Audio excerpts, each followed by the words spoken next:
Well, another Super Bowl is in the history book. That was an exciting game. You know, field goals, passes, tackles, all that history is now preserved forever. But looking at the players, the coaches, the cheerleaders, and all the other people in the stands, one can't help but wonder what was going through their heads at the time the game was being played. So we thought we'd take a minute to answer the question, what were they thinking during the Super Bowl?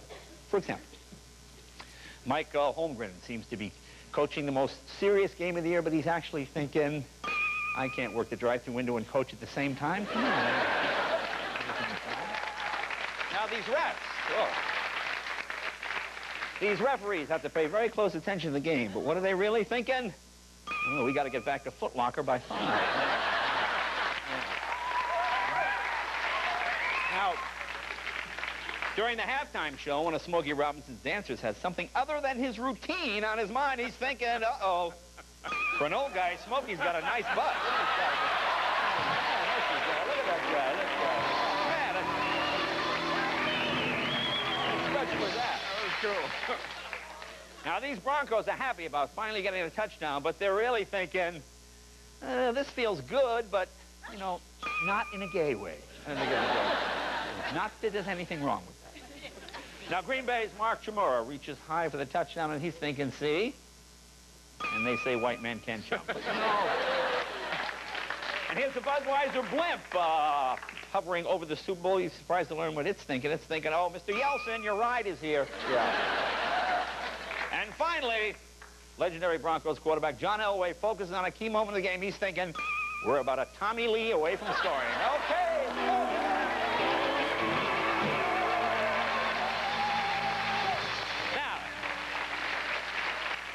Now, we've just touched the surface of what went on there in Super Bowl 32. To get the real in-depth story, let's go to our old friend Bob Costas, who's down there in Qualcomm Stadium in San Diego. Bob, are you there? Yeah, Jay, how you doing? How are you, Jay? Great game, wasn't it, Bob? An incredible game, Jay, and as you might expect, the Bronco fans are giddy, Green Bay fans are dejected, and the saddest part of all this, from the Packer perspective, is that this defeat robs the cheesehead of its dignity. Well, let me ask you, what surprised you the most during the game? Biggest surprise? Well, the single biggest surprise for me, Jay, came in the third quarter when lawyers for Kenneth Starr served subpoenas on half the Bronco cheerleaders. We might as well pile on, Jay. Well, that's a great way for NBC to go out. This is our last football game here on NBC. Yeah, a great game to end on, but it is kind of sad. After 33 years, we're losing the NFL. And then more bad news today for NBC when they found out that CBS plans to pair Greg Gumbel with Jerry Seinfeld. Oh. It just gets worse, but all is not lost. You know, Bob, it does get worse. I guess there's two ways of looking at that, Jay.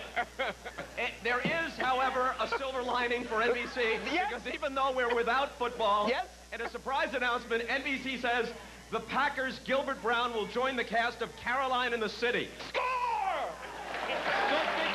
Well, let me ask you, anything else unusual happened during the game? What else did you see? Not so much during the game, but very surprising after the game, when Terrell Davis of the Broncos was presented with the MVP trophy, he began weeping and insisted on giving it to Jack Lemmon. Really? Yeah, kind of surprising.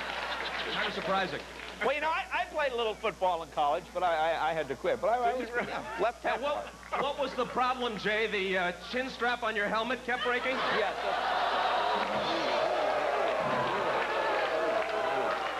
That's the way I heard it, Jay. Yeah, very funny, very funny. Well, let's move on. What do you think? What do you think was the highlight of the game for you? Well, for me personally, Jay, it came in the first quarter, right at the end of the quarter, when Dick Enberg and Phil Simms exchanged friendship rings. I thought that was touching. Really? Very touching. You know, the sad thing is the audience believes that. Oh, my God. Well, let me ask, there's so much stuff going on. Did you get to go to that NFL experience? That seems like a lot of fun. Yeah, every year I get over there, Jay, as you know, and it really is terrific because you get to do things that a real NFL player does. You get to throw a pass like a Denver Bronco, kick a field goal like a Green Bay Packer, or have a mugshot taken like a Dallas Cowboy. Really? Well, Bob, thank you very, very much. It was a great time, a terrific game. Bob Costas, thank you. Bye, Jay.